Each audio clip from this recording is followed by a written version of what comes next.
Quando uma sonda da NASA investiga um satélite de Marte, ela descobre algo que impressiona os cientistas na Terra.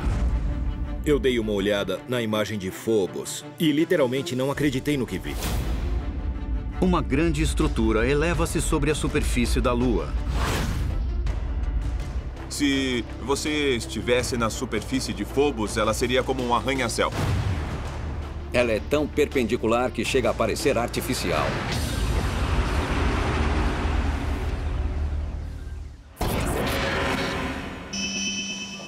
O Laboratório de Propulsão a Jato da NASA é o berço de alguns dos maiores feitos tecnológicos da humanidade. Entre seus muitos sucessos está o programa Mars Global Surveyor. Mas em 1998, o que ninguém na equipe de elite da NASA espera encontrar são sinais de construção na superfície da maior lua do planeta vermelho. Eu não estava procurando nada, só dando uma olhada nas imagens. Aí eu vi uma coisa que me chamou a atenção. Eu falei, opa, mas o que é isso? Em vez de uma vastidão rochosa e desértica, Palermo vê algo perturbadoramente irregular. O que eu vi me deixou pasmo. A sombra era muito maior do que deveria ser. Parecia uma estrutura monolítica. O objeto pouco se assemelha a qualquer fenômeno natural conhecido. De repente, lá estava um monólito gigante na superfície de Phobos. Basicamente, era uma torre enorme. Era do tamanho de um arranha-céu. Uma estrutura perfeitamente em pé, tão grande quanto essa, saindo da superfície, é um fenômeno realmente estranho. A estrutura fica conhecida como monólito de Phobos e desperta o interesse dos gigantes da exploração espacial. Quando eu digo a palavra monólito, a primeira coisa que eu penso é a 2001. Arthur Clarke fez do monólito um presente de uma raça alienígena.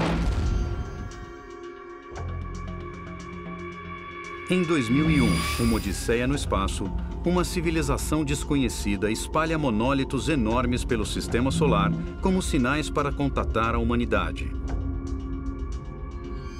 Arthur C. Clarke propôs a ideia: e se extraterrestres estiverem interessados na Terra, interessados em nós, por exemplo?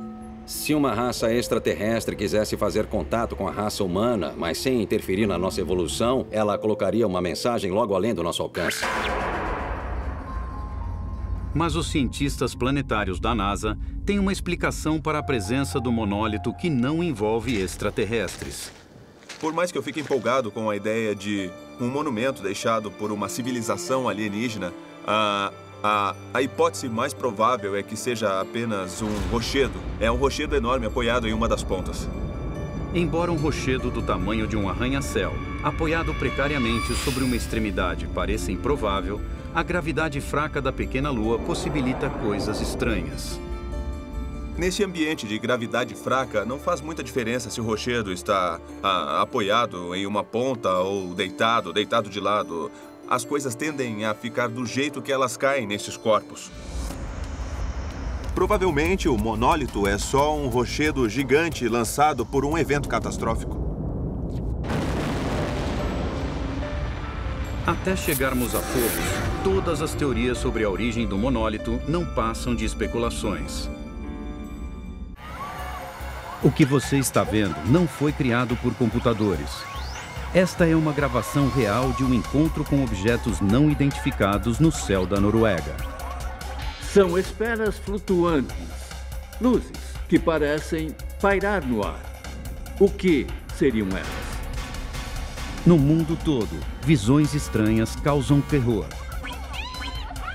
Aquelas pessoas não acreditavam no que estavam vendo.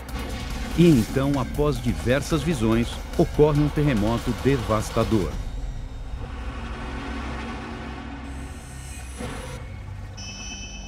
Território de Yukon, Canadá. Um inspetor aposentado do governo, Jim Conacher, e sua esposa decidem passar uma manhã de suas férias no lago Tagish. Jim e a esposa estavam contornando a costa E a 300 metros de distância, eles avistaram 4 esferas brilhantes ou objetos de 1 metro de diâmetro. Objetos luminosos vistos durante a luz do dia teriam que ser muito claros, e eles ficavam parados, apesar do vento forte, o que sugere que estavam sob algum tipo de controle inteligente.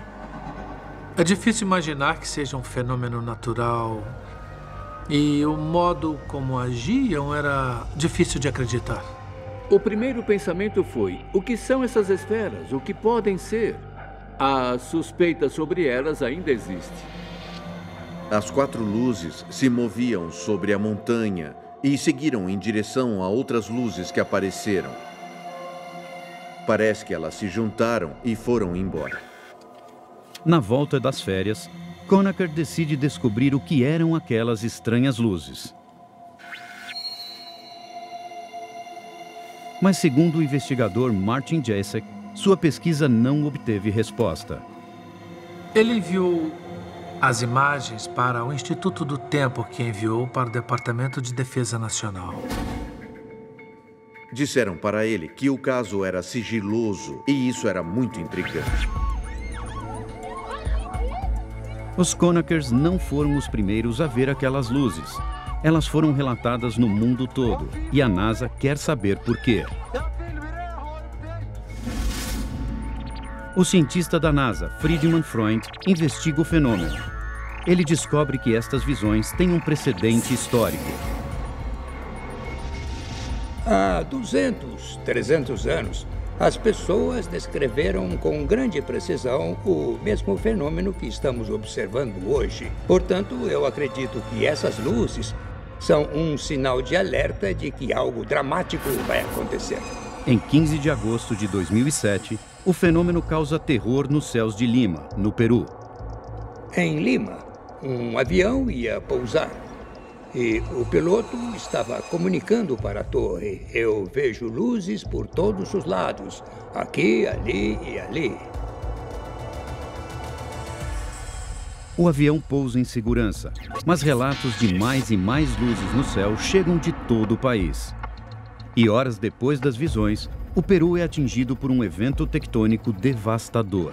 Foi um terremoto de magnitude 8 no Peru, equivalente a centenas de milhares de bombas atômicas explodindo ao mesmo tempo. Para Freund, esta é uma evidência. Ele estuda a história de 400 anos de terremotos e descobre centenas de relatos de estranhas luzes prevendo os desastres, inclusive antes do grande terremoto de 1906 em São Francisco. Eu acredito que estas luzes sejam um sinal de alerta de que algo está acontecendo na superfície da Terra, que é o resultado de algo ainda mais dramático acontecendo no fundo da crosta terrestre.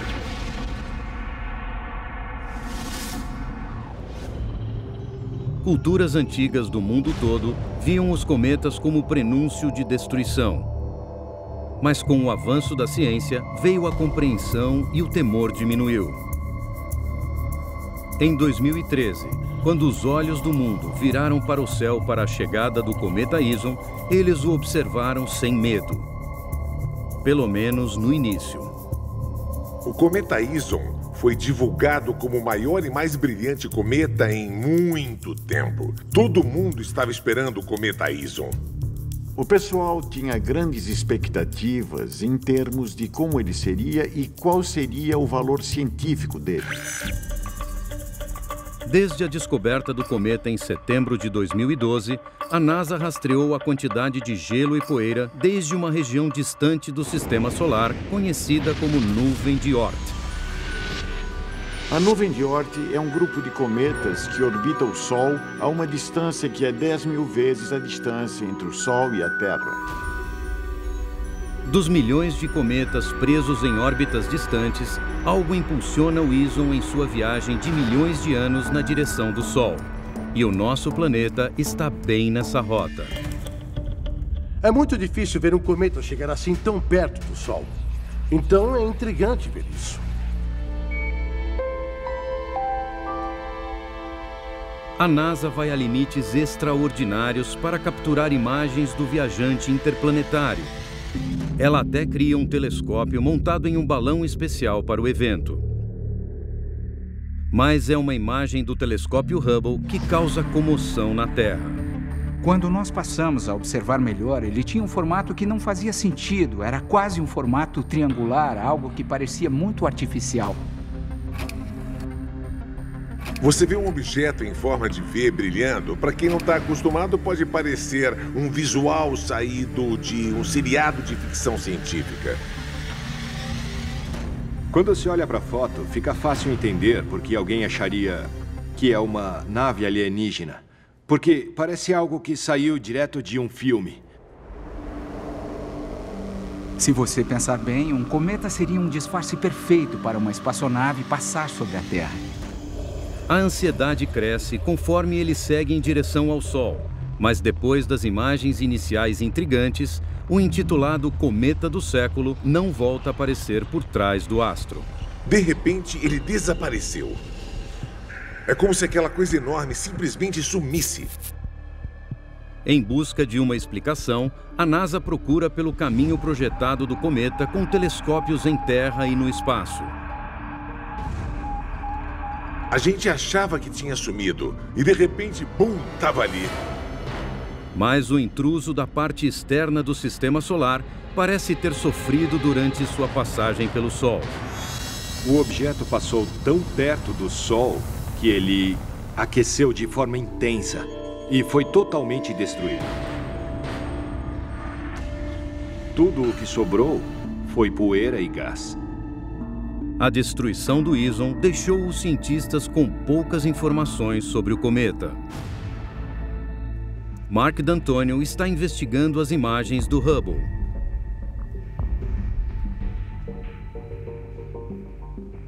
Essa imagem não é o que parece, porque o telescópio Hubble faz imagens de pontos diferentes de sua órbita ao redor da Terra. Conforme o telescópio tem a visão do cometa, ele tira uma foto por 8 longos minutos, e é essa que nós vemos aqui. Foi a combinação de 3 pontos de luz em formato específico que fez o Ison parecer algo além de um cometa comum. Mas D'Antonio acredita que este fenômeno pode ser explicado com manipulação da imagem. Neste caso específico, 3 imagens distintas foram combinadas em uma. 3 fotos do Ison tiradas em 3 momentos diferentes, com 13 minutos de diferença. Cada uma delas criou uma faixa de luz. Isoladas, todas elas não chamam a atenção, mas juntas causam espanto.